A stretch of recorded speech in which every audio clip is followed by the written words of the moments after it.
Class. बेटा अपनी book complete हो चुकी है, ठीक है, रिवीजन चल रहा है। तो रिवीजन में चैप्टर 1 मैंने आपको पढ़ाई दिया, सेकंड आपका अपना कोर्स में से हट गया है। तो आज अपन पढ़ेंगे चैप्टर 3 बस की यात्रा। पहले भी हमने पढ़ा था कि कैसे टूटी फूटी बस है, उसके शीशे भी टूटे हुए हैं, उसके टायर भी खराब है, उसका इंजन भी खराब है, फिर भी लोग उसमें सफर कर रहे हैं अपने जान हथेली पे रख के, ठीक है, क्योंकि उनको विश्वास है कि ये हमें कहीं दुर्घटनाग्रस्त नहीं करेगी, हमें अपने स्थान पर पहुंचा देगी।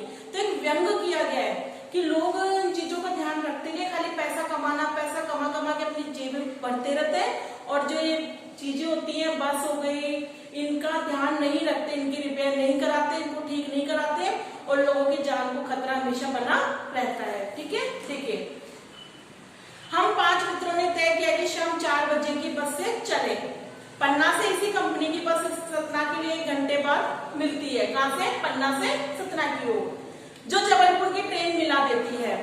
सुबह घर पहुंच जाएंगे। हम में से 2 को सुबह शाम काम में हाजिर होना था, इसलिए वापसी का यही रास्ता अपनाना जरूर था, मतलब वापस हमें इसी बस से आना था।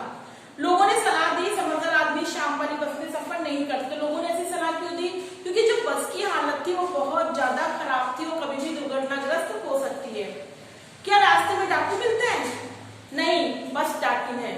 बस को देखा तो श्रद्धा उमड़ पड़ी। श्रद्धा क्यों उमड़ पड़ी? क्योंकि बस बिल्कुल खराब थी, जैसे वृद्ध व्यक्ति होता है ना उस टाइप में, ठीक है ना, खूब वयोवृद्ध थी, मतलब बुजुर्ग थी।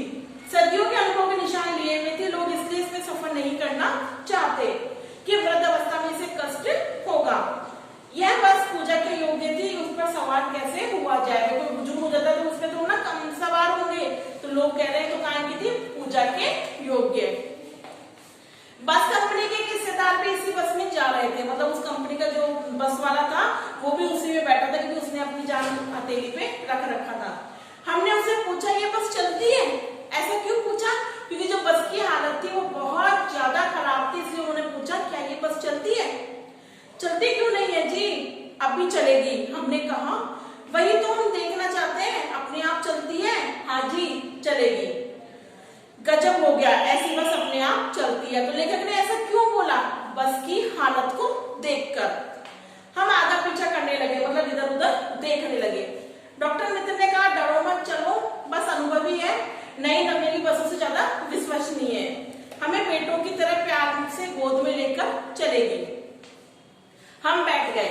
जो छोड़ने आए थे वे इस तरह देख रहे जैसे अंतिम विदा हो रहे हो, क्योंकि बस की हालत ऐसी थी तो उनको लग रहा है कि बस को कुछ हो नहीं जाए, इसलिए वो सब क्या बोल रहे हैं कि सब हमें देखने आए थे जैसे हम अंतिम बार ही जा रहे हैं।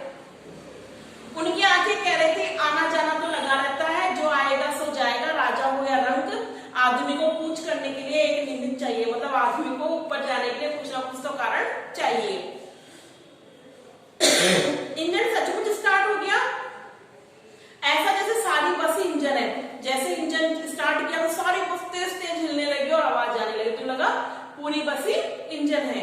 इंजन के भीतर बैठे हैं, कांच बहुत कम बचे थे, जो बचे थे उनसे हमें बचना था, क्योंकि कांच टूटे हुए थे तो बाकी निकल निकल के उनपे आ रहे थे। हम फौरन खिड़की से दूर सरक गए। इंजन चल रहा था, हमें लग रहा था कि हमारी सीट के नीचे इंजन है। बस सचमुच चल पड़ी। हमें लगा कि गांधी जी के असहयोग और संवेदना के आंदोलन के वक्त अवश्य जवान रही होगी, उसे ट्रेनिंग मिल चुकी होगी, पर हिस्सा दूसरे के असहयोग कर रहा है, मतलब उसकी खिड़कियां साथ नहीं दे रही, टायर साथ नहीं दे रहा, सीटें साथ नहीं दे रही, तो सब एक दूसरे से अलग हो रहे। पूरी बस सेमिना वज्ञा आंदोलन के दौर से गुजर रही थी। सीट का बॉडी से असहयोग चल रहा था, मतलब लोग बैठे थे तो सीट हिल रही थी। कभी लगता सीट बॉडी को छोड़कर आगे निकल रही है, कभी लगता सीट को छोड़कर बॉडी आगे भागी जा रही है। 8-10 मील चलने पर सारे भेदभाव मिट गए। यह समझ में नहीं आता था कि सीट पर हम बैठे हैं या सीट हम पर बैठी है। एकाएक बस रुक गई। मालूम हुआ कि पेट्रोल की टंकी में छेद हो गया।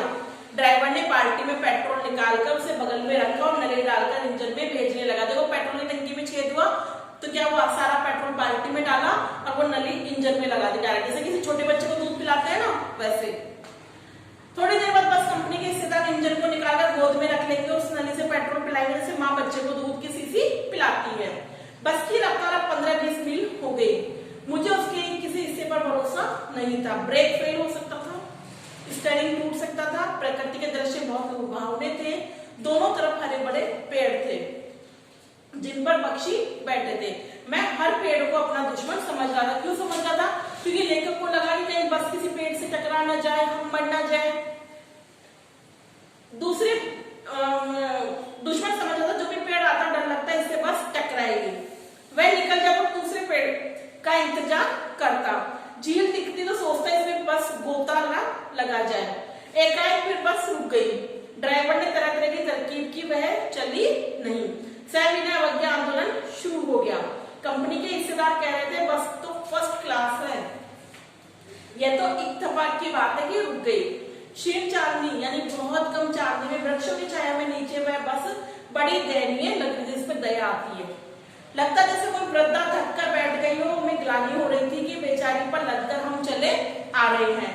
अगर इसका प्राणांत यानी कि मर जाती है तो इस बेईमान में इसकी अंत्योक्ति करनी पड़ेगी। मतलब उसकी इतनी बुरी हालत थी तो लेखक को लगा अगर इसे कुछ हो जाएगा तो हमें पता नहीं, इसका यहीं पे अंत्योक्ति करनी पड़ेगी, अंतिम संस्कार करना पड़ेगा। हिस्सेदार साहब ने इंजन खोला, कुछ सुधारा, बस आगे चली, उसकी चाल और कम हो गई। धीरे धीरे वृद्धा की आंखों की ज्योति जाने लगी। मतलब जो लाइट जल रही थी वो धीरे धीरे बंद हो गई।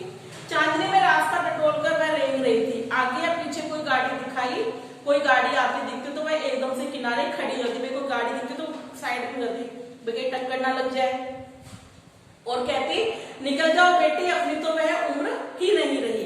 एक पुलिया के ऊपर पहुंचते एक टायर फिस करके बैठ गया, यानी कि उसकी हवा निकल गई। वह बहुत जोर से हिलकर थम गई।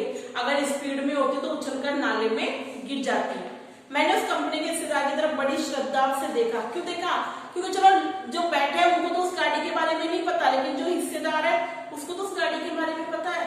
तब भी वो अपनी जान हथेली में रख के उसमें सफर कर रहा था। वह टायरों की हालत जानते हैं, फिर भी जान हथेली पे लेकर इसी बस में सफर कर रहे थे। उस सब की ऐसी भावना दुर्लभ थी। सोचा इस आदमी के साहस और बलिदान की भावना का सही उपयोग नहीं हो रहा है। इसे तो किसी क्रांतिकारी आंदोलन का नेता होना चाहिए। किसके लिए कह रहे हैं ये? बस के हिस्सेदार के लिए। अगर बस नाले में गिर पड़ते तो हम सब मर जाते। तो देवता बाहें पसारे उसका इंतजार करते कहते यह महान आदमी आ रहा है जिसने एक टायर के लिए प्राण दे दिए। मर गया पर टायर नहीं बदला। दूसरा घिसा टायर लगाकर बस फिर चली। अब हमने वक्त पर पन्ना पहुंचने की उम्मीद छोड़ दी थी। पन्ना कभी भी पहुंचने की वक्त पर क्या हम तो कभी पहुंचेंगे ही नहीं। पन्ना क्या कहीं भी पहुंचने की उम्मीद छोड़ दी थी। लगता था जिंदगी इसी बस में गुजारनी है और सीधे उस लोक को प्रयाण कर जाना है। इस पृथ्वी पर कोई उसकी कोई मंजिल नहीं है। हमारी बेताबी तनाव खत्म हो गए। हम बड़े इत्मीनान से घर की तरफ बैठ गए। चिंता जाती रही, हंसी मजाक चालू हो गया। इस चैप्टर के लेकर गए हरिशंकर परसाई। तो बच्चों